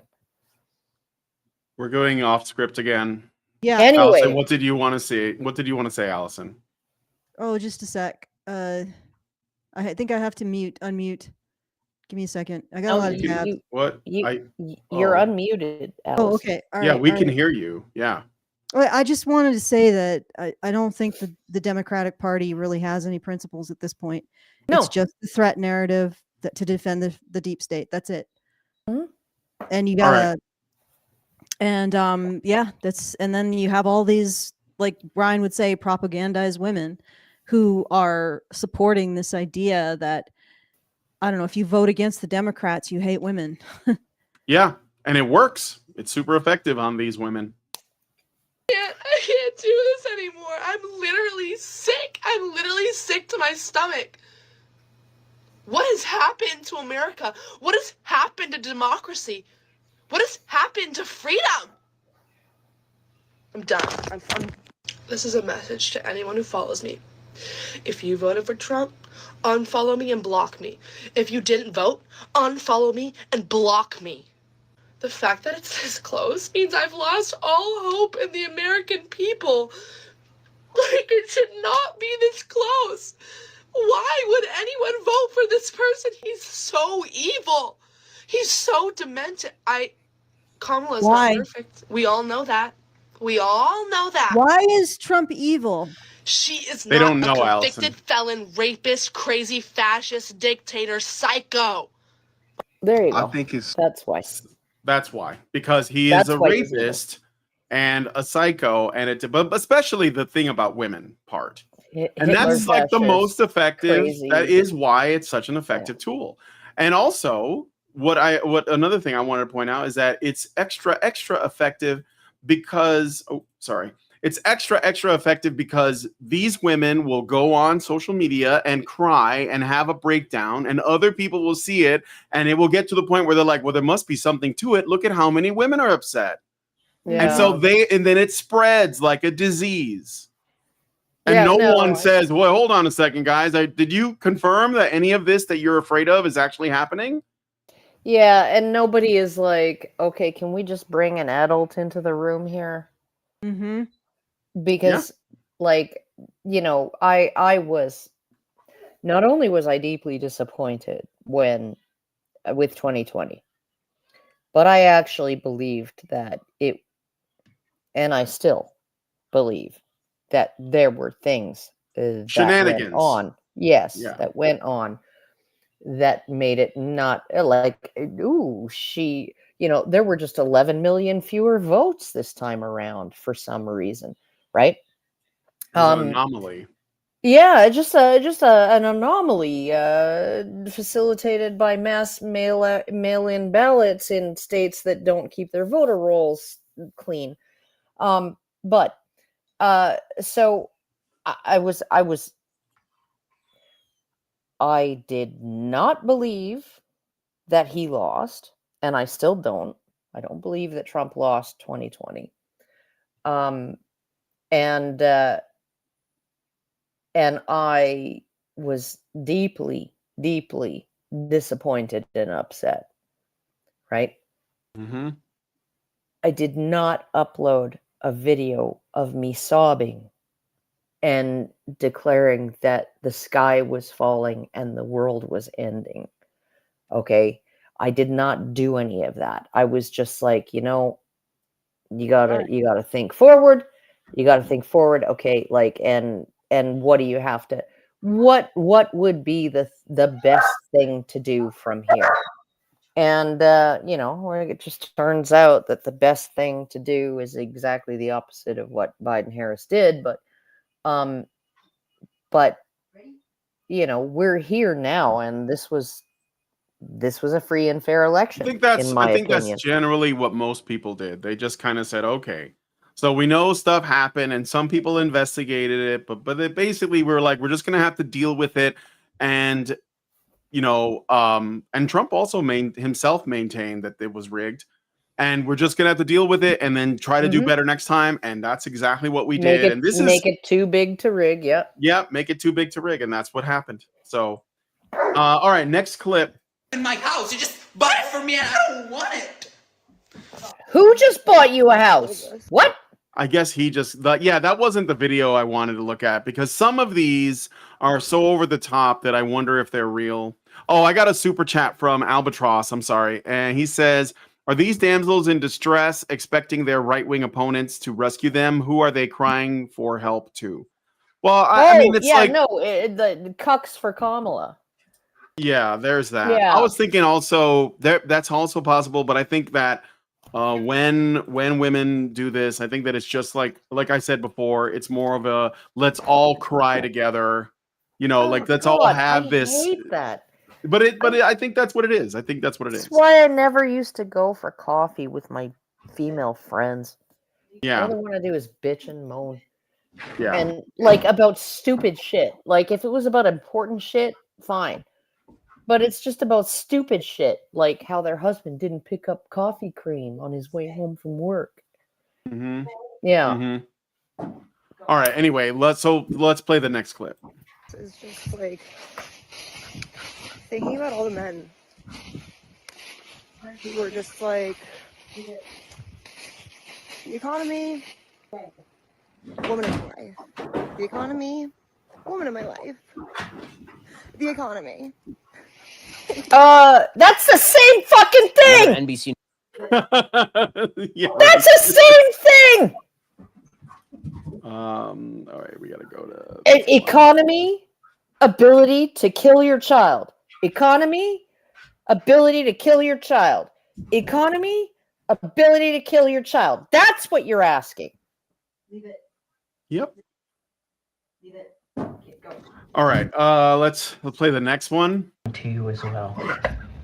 And fuck you when it does. Drink coffee. Donald Trump is president, and I think all women should stop having sex for the next 4 years. In protest and protection of your bodies. As we know, if that little baby inside you gives you any trouble and you need an emergency health care, you're fucked and you're gonna die. I think that is sufficient enough reason to stop having sex. You're not gonna die because every single fucking state, every single freaking law, my mother had an ectopic pregnancy after she had her first baby. In between her first daughter and her second, right? So they were going to space their kids out 2 years apart each, right? And because they did the family planning thing, right? And she had an ectopic pregnancy after she had my oldest sister. And abortion was 100% illegal in Canada. It was 100% banned in Canada. And she got the life-saving care she needed. Right? Even though it resulted in the death of a fetus that would have died anyway, because that is the life of the mother. And life of the mother is always an exception. Always a fucking exception. Right?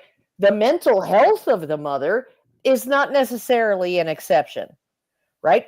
The economic well-being of the mother, not necessarily an exception. But the life of the mother is always an exception in every fucking country. Yeah. Hey guys, this woman ain't gonna give you no more coochie because of the way you voted. Hope you can deal with that. Yeah, I no, know. I hope so. Yeah. I hope you can cope. All right. Anyway. All right. Her let me see. dress Is is giving me a migraine aura here. On my right. How much we got? It's 4:30. Go Oh, ahead, I had Alison. What I were had you the mic live. Maybe you guys heard me playing with my dog. A little bit. Yeah, he's quite loud. He's a very loud animal. Yes, I'm aware.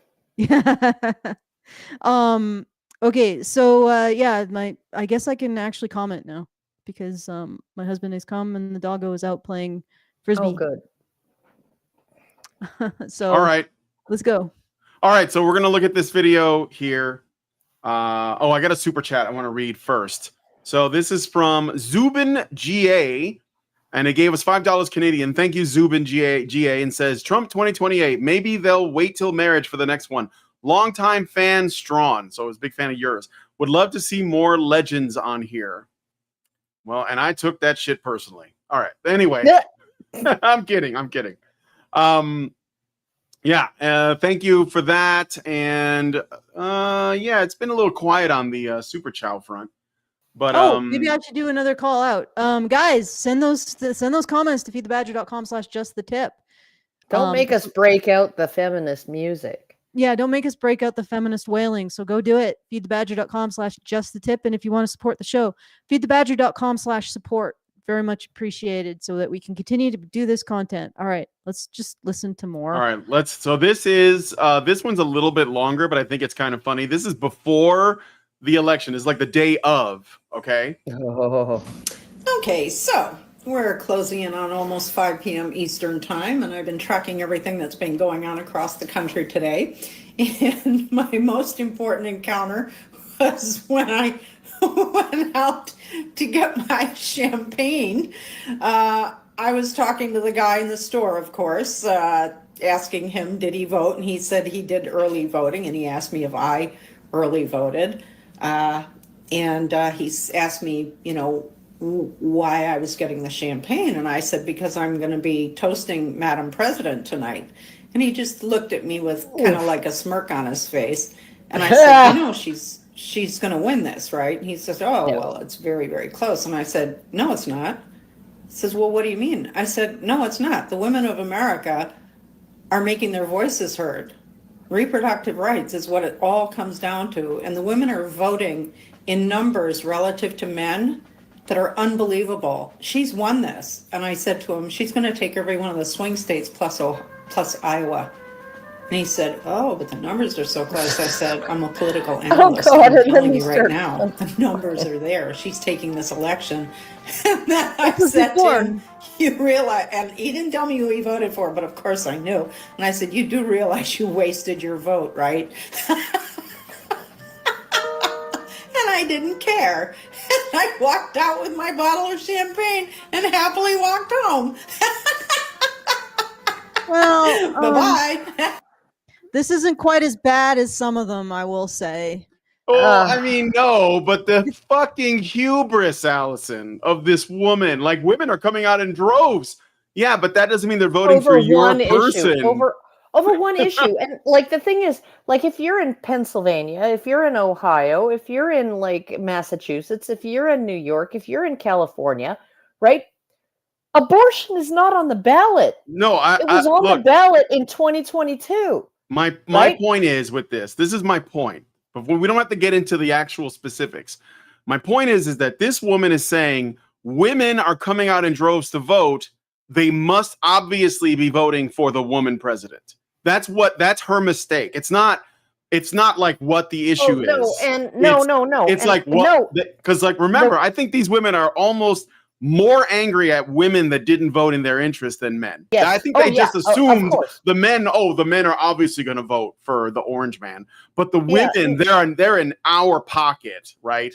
Yeah, so, no, and they thought that abortion was going to be the single issue voter abortion, right? Would carry the day. And I'm sorry, but when abortion is protected in most states at this point, abortion rights are protected, right? To a degree that the electorates in those states have approved, right? Like you literally have in Florida, they wanted to have because Florida instituted a 6-week heartbeat bill, right? Mm-hmm. And so they decided to put it on the ballot as to amend the state constitution to enshrine abortion up to, like, I don't know whether it was 12 or 16 weeks or something like that. But it did not pass because it didn't get 60% of the vote. It only got 58% of the vote. But half of those voters are women, right? Like it's like women voted against enshrining that particular abortion, I guess, perspective in the state constitution, right? So, like, they made a fatal mistake. They made a fatal mistake. They didn't recognize that abortion, far from being a one issue plank or for women, is actually very divisive for women. Yeah, no, there are more pro-life women than pro-life men in the US. They're more, most men are just like, it's none of my fucking business. There's more, now there's more pro-life men, but there is more extreme pro-life women. Yeah. Like, there's more women who will go out to vote specifically against a pro-life platform or a pro-choice platform than there are men who will do that. Yeah. So they actually fired up a significant portion of the female population to go and vote against Kamala with this emphasis on abortion. And then they just continue to be ignorant about this because they can't, like, the way that they look at the world is women believe everything that I think is good and men believe everything that I think is bad, which ends up creating strategies that are self-destructive just because they have this narrative that man bad and woman good. Yep. All right. Next one, you might know this face. For yourself, call your friends, check on them. Oh, cool. And get ready, because we're in for one hell of a ride with him at the helm. No, it's Mark Cuban. I'm sorry. No, it's Rosie O'Donnell. What is it's Rosie O'Donnell. What is this piece of music they're playing in the background? It's called, I know it. It's a classical piece. Yeah. It's on the tip of my tongue. It starts with a B, me too. I think. It starts with a B. It's like French. It's very long. It's a very long. It's a French composer. Orchestral piece. Yeah, he wrote it during World War I. He was actually inspired by the think about it. The Paris taxi. I bet cab. somebody in the chat knows. Bolero. Thank you. It's Bolero. It's Bolero. Ravel. Brian, Karen. But can you help me? Okay, but before no, I'm going to talk now. Before we continue, can you help me blow the special chat's mind? I'm pro-choice. I think Brian may be pro-life. I'm not sure what Karen is, but I'm pro-choice. Right, guys? But you guys, you other pro-choicers, are making me question that because of your behavior around this issue. Right? I actually believe that women should have the choice. but I don't like what I'm seeing. I don't think it's a sacrament. I don't think it's a good thing. I don't think it's something you should put on a platform. All right. And campaign celebrate. And celebrate. Yeah. Safe, legal, and rare. Yeah. Yeah. And within reason, like, can we at least draw the line at viability, right? Like if giving birth would be no more invasive than a surgical fucking abortion, right, at 24 weeks, then can we just have you like shit out the kid live and put it up for adoption, please? Like, can we at least agree that if a baby is capable of surviving outside the womb, outside the mom, you don't have a right to either chop it into pieces, okay, and extract it piece by piece, which is what they used to do, or inject it through the uterine wall, through the abdomen, the mother's abdomen, with a chemical that will cause cardiac arrest and kill it, okay, and then extract it whole but dead. Thankfully, it's dead, and then there's no kind of ethical questions about whether we have to provide it with life-saving care once it's outside the mother, right? Okay, all and right. you know why they got rid of that? Okay, you freaking assholes in the chat, okay? The whole reason they introduced the injection of the cardiac arrest freaking chemical, okay, to kill the baby before you extract it in one piece, right?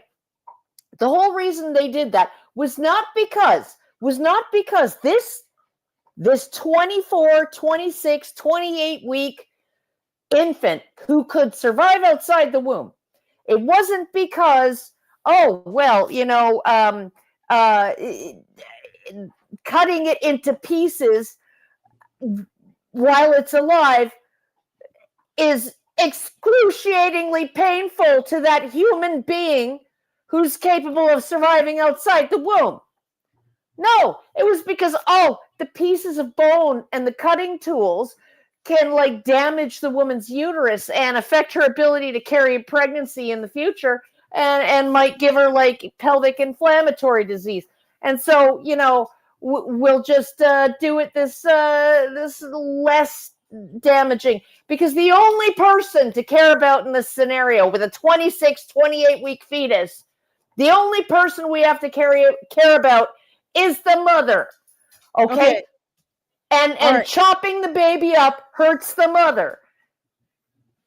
Okay, I just want to point something out, because I think there's a couple, I think Hisoka and Jude, who are saying that we're showing these women on the left, and they're saying, well, they're just extremists, they don't represent us. Well, you got to make your decision. Do these women that we're showing represent you, or do women like me and Karen represent you? Because me and Karen, I'm pretty sure, Karen's much less now, we were originally more liberal. Oh yeah, no, I was totally pro-choice. You know, like I was like the 15-week pro-choice, you know? And for me, the most compelling thing that Trump has said is that he is going to defend free speech. And I also really appreciate that he got RFK on board. Right? Yep. Oh God. I agree with a lot of things that RFK says. So you have to make environmental stuff. Yeah. Jude and Hisoka, which women represent you? These crazies who are basically mouthpieces for a threat narrative, or women who have retained liberal principles?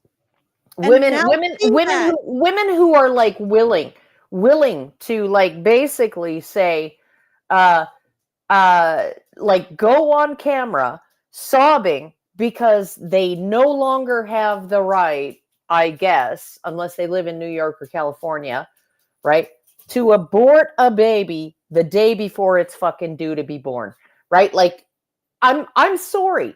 If that's your sole issue that you're voting on, right? It's like that woman said, you know, the economy or the women in your life, the economy or the women in your life. That's the same thing, right? Because you know what? The women in your life depend on the economy. Yes. I mean, and they say, and interestingly, like the women, the children that get born, do we support taking care of the living? Yes, it's called fathers. But also, my point is this: These women represent a left that is entirely a threat narrative that just wants to frighten women into voting for it. And we see the principles that have been lost. Yeah, they're gone.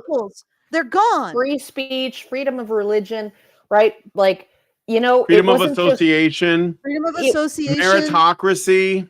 It wasn't just, okay, in 2021, okay, in 2020, Democrat states closed churches. They didn't just close churches. They closed all religious services because they and it wasn't like, you know, like you could go to a bar or a convenience store or you know, like some other place you could, you know, where there were public gatherings allowed, right? But you couldn't go to church. And what did Trump ask his Department of Justice to do? Sue those states and get churches and synagogues and mosques back open, right? If you allow Walmart to be open, if you allow Safeway to be open, if you allow the Piggly Wiggly to be open, if you allow restaurants, bars, convenience stores, weed stores, freaking lottery ticket kiosks, shopping malls to be open, you have to allow churches to be open. And not just churches, synagogues, mosques, Sikh temples, all of those, right? You cannot discriminate against religion, which is what those Democrat states were doing, right? So you can say, oh, he's just a right-wing Christian, you know, like right-wing freaking fascist. Yeah, no, he fought for freedom of speech. He fought for freedom of assembly. He fought for freedom of religion, including for Muslims, including for Jews, including for Sikhs, including for Hindus.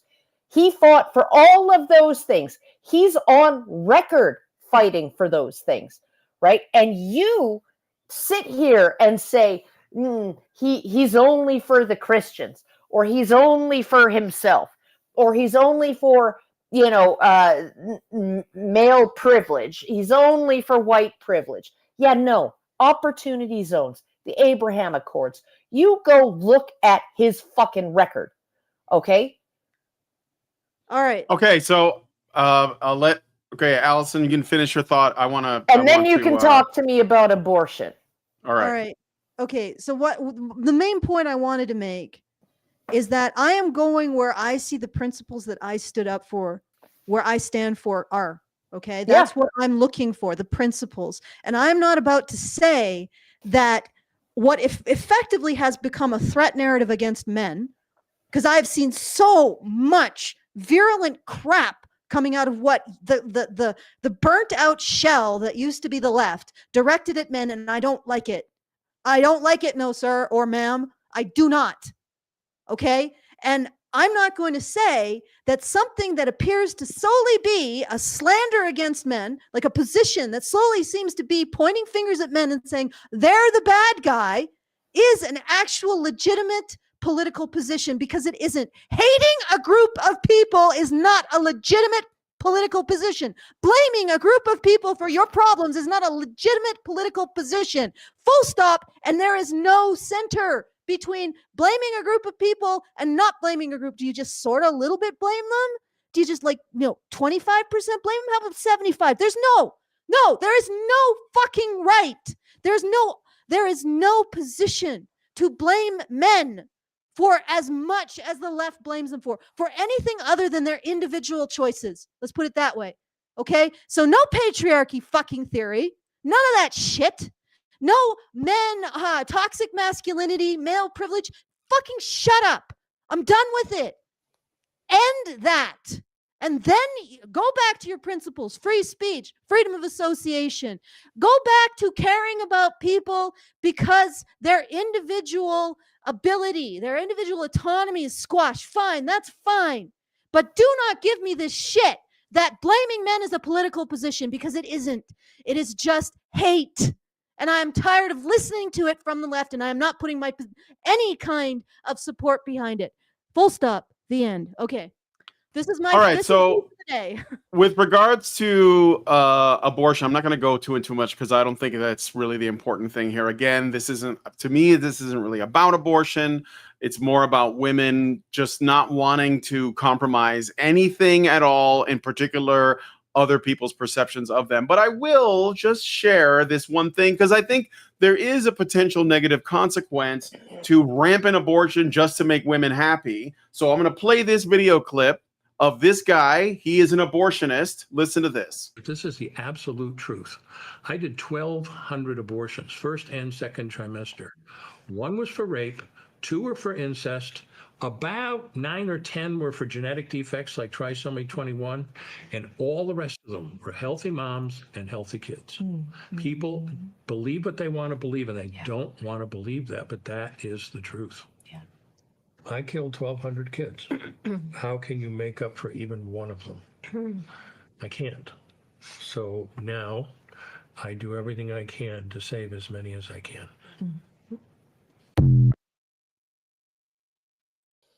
So it's not black and white.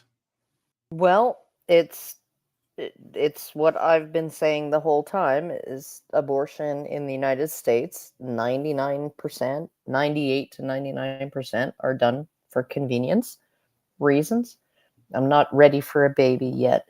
I don't want a baby right now with this man. I'm not ready to be responsible for the role of motherhood. It's financial. Okay. And for that woman who was like, the economy or the women in your life? Well, the whole reason, right, that the vast majority of women have abortions is because of economic reasons. Yeah.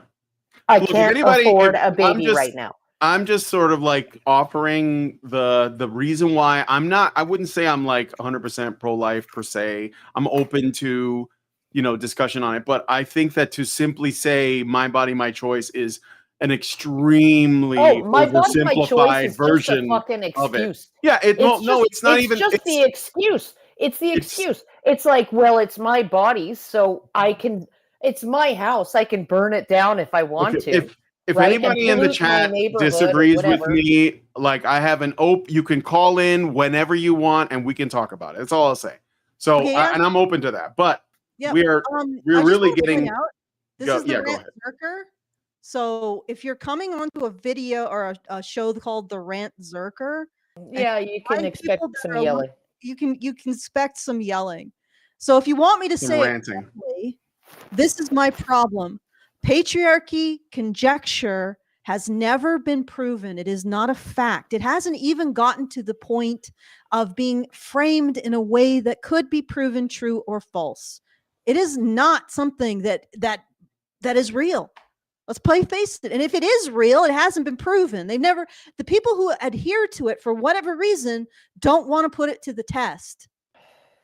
And they haven't put it to the test for 75 freaking years. So we are blaming men for something. And there is plenty of evidence that the ideas behind patriarchy, that men come together to benefit themselves at the expense of women. Yeah, no. There is the It's the opposite. It's true. The opposite of, if anything. There is no in-group bias for men. There is no inclination for men to benefit other men over women at all. In fact, quite the reverse. Yeah. So the very mechanism that's necessary to construct male privilege, patriarchy, and all of that, female oppression, exist. Yeah. No, okay? It is basically when you actually realize that society is gynocentrism plus it's a gynocentric male disposability feedback loop, right? That is enabled by environmental conditions, right? In today's case, it's like artificial environmental conditions, like the illusion of like freaking prosperity and all of that, because like the national debt and things like that. But if you actually change your mindset and think, okay, so what does society need to do to protect women and children in this particular environment, and how can we enable men to perform that task, right? That's when you start understanding why, like, every freaking society on earth that ever became a civilization was based on what is called patriarchy, right? Male leadership, because leaders used to have higher death rates than frickin' serfs, right? Can I just point something out? Maybe it's because in the end of the day, male leaders, for whatever reason, end up with a better situation for the women. Yes, they do. And it's, well, and with the better situation for the women, like, okay, like, so there was somebody on Twitter just the other day, just like actually today, who posted something about how Libya's clamping down on women's rights, right? You know, like, they have to really cover up, and they're not allowed to go out without a male chaperone. Not Iran, it's Libya, right? And I was like, okay, well, look at Hillary Clinton, right? She was cackling over this, right? We came, we saw, he died, right? Okay, and like, they got rid of Gaddafi, who was the only thing that was holding any kind of governmental infrastructure together in that country. He even said this region doesn't have the secular culture for there to be. There's just absolutely be a strong man. Yeah, you need a strong man, and you need somebody who's actually gonna, like, keep the oligarchs and warlords at bay, right? Keep them contained, and impose law and order and all of that stuff. And so the U.S. went in and they killed that guy, and and then within months, there were open air slave markets in Tripoli, right? Like, people openly, publicly selling people into slavery in fucking Tripoli, this country that we apparently brought democracy to. Okay, that was Obama. Is anybody noticing? Is anybody noticing the trend, though? And Hillary Clinton. Okay, but what I said to this woman, right? Because she was like, oh, and I suppose Girl Rights What is going to say, you know, that the women are treated like princesses. No, the U.S. knocked these people down to the bottom tier of Maslow's hierarchy of needs, right? They're struggling to get food and shelter. There is no safety whatsoever. So let's replace the word male chaperone and burqa with safety vest and voluntary free of charge bodyguard. Okay, let's replace that, right? Burqa, male chaperone with bulletproof vest and free volunteer male bodyguard. Mm-hmm. Right? And you know, because they're trying to get back up to the second tier of Maslow's hierarchy after the U.S. foreign policy under Obama obliterated their entire fucking society, right? Okay, and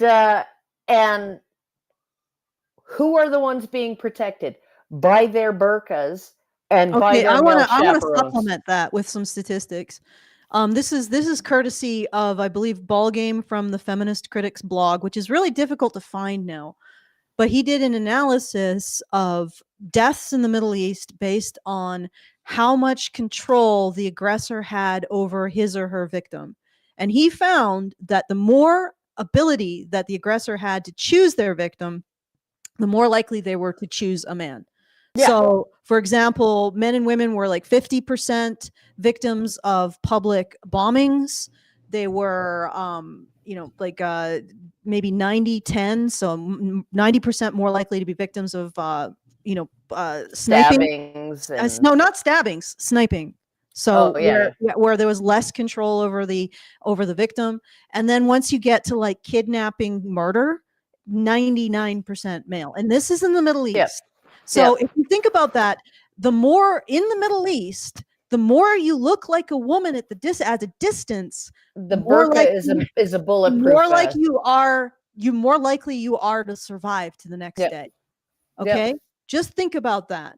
And maybe these women are putting on these gigantic markers of I am a woman that you can see from like a mile away, because they want to make sure that they aren't included in the combatants. You know, and like, maybe they're required to have a male chaperone, because it's not because everyone's like, oh my God, she's gonna like go spread her legs for every Tom, Dick, and Harry, right? Maybe it's because she needs somebody who's willing to like jump in front of a fucking bullet for her, right? And because that's how bad things have gotten in these places. When you have open air slave markets where they're publicly selling people into slavery, right? Because the US, under Hillary Clinton and Barack Obama, Secretary of State Hillary Clinton and Barack Obama, you know, and she's like, we came, we saw, he died. Yeah. How many lives did you improve, Hillary? How many? By getting rid of Gaddafi. How many? How many were improved by getting rid of Saddam Hussein? How many would be improved if we got rid of Bashar al-Assad? Right? How many are improved by getting rid of the leaders who actually maintain law and order, and then just giving the entire country up to the fucking warlord model of regional government, right? Where there are no rules, right? You know, like, because 90% of people in Afghanistan is like the blueprint for this, right? After 10 years of proxy war, 10 years of freaking proxy war between the United States and Russia on their soil, decimated their fucking country, okay? And we funded one side and Russia funded the other side. And it was a war against Russian expansion and Soviet expansion, rather. And, you know, and they were just driven back to that bottom tier of Maslow's hierarchy, and the Mujahideen became, that we funded, became the Taliban, and they imposed, and the public welcomed them. They welcomed them because it's like, okay, at least we have a set of fucking rules, right? At least we have a set of rules. We're not being arbitrarily killed. That, yeah, like, we're not going to get arbitrarily fucking have our brains blown out because this warlord or that warlord are having a spat today. Okay. And I'm just trying to farm. Okay. Because I get a sense that all right, we've gone for a while now. So perhaps what we should do is, I'll see if I have any thank yous to give for the fundraiser. Incidentally, if you want to help us out, feedthebadger.com/support. I think this is going to be ongoing for a while. There's a lot of salt. There's a lot of salt, and we have to farm it. We have to mine the salt, and there's a lot of salt, and it's gonna just get more and more salty as time goes on. I'd rather be condemned to the sandwich mines. Well, you'll have to talk to. I understand that's in Project 2025. We're gonna have the sandwich mines will return. Too old to be condemned to the baby mills. Yeah. All right. Okay. So feedthebadger.com/justtip if you want to send us a tip. Feedthebadger.com/support if you want to support the show for the month. And feedthebadger.com/subscribe if you want to become a subscriber and join us in our community and also see the extra content that we do, which is even more feisty. So there you go. Those are your options. They're also in the low bar if you're interested. And I'll hand it back to you, Brian. Well, before I end it out here, we did get some super chows I should read. Yes, of course. I'm going to read those and then we'll close it out. So Richard B. Air gave us $5 and says, seeing some of these women having their meltdowns is making me question if it was a good thing to stop doing lobotomies. There was someone who is in custody in North Dakota who attempted to kill a white man that claimed that the statement from Biden about the Trump supporters was a call for him to take such action. By the way, did you see that Kathy Griffin has shaved her head? That music from that clip where the woman was showing the poisoning of her husband is from that Paris Paloma song that has become a feminist anthem. The song is called Labor. I think that another thing about music too, you know that Barbie song from the Barbie movie, the Billie Eilish song that's like, yeah, that's in all of these videos. So, you know, miss me with that. The Barbie movie wasn't political nonsense. Richard Pierre then gave us another $5. I don't think I can display it, but let me see if it's still in this chat. Nah, it's gone. Another $5, and he says, Karen, the best way to protect women and children is to instruct FEMA workers to not approach houses that display Trump signs. Yeah. We're going to be covering that on tomorrow's news show. Yeah. So anyway, we're going to end the show there. So if you guys like this video, I mean, like, I don't know if this will be a series. Maybe there'll be something else.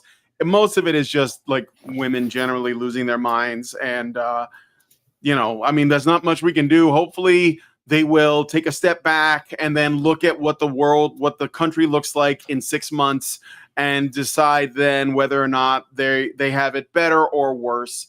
I'm guessing that most of the women who are the most upset are women who don't actually pay for things. So therefore they don't really see, you know, like how hard it is right now for people who actually have families, which is probably why a lot of women actually did vote for Trump, because they were invested in the future, either because they have children or families of their own, or maybe they just have common sense. But anyway, you have people depending on you. Like the whole idea of like saying, you know, ZZer and abortion is more important than like being able to like pay the rent and put food on the table is so elitist. It's that's true. It is. Okay. It's all right. But anyway, so with that said, if you guys like this video, please hit like, subscribe if you're not already subscribed, hit the bell for notifications, leave us a comment, let us know what you guys think about what we discussed on the show today.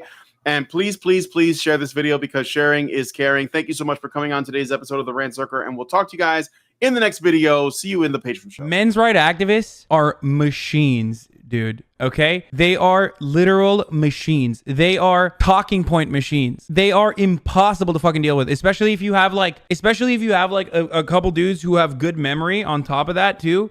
Holy shit, you're fucked.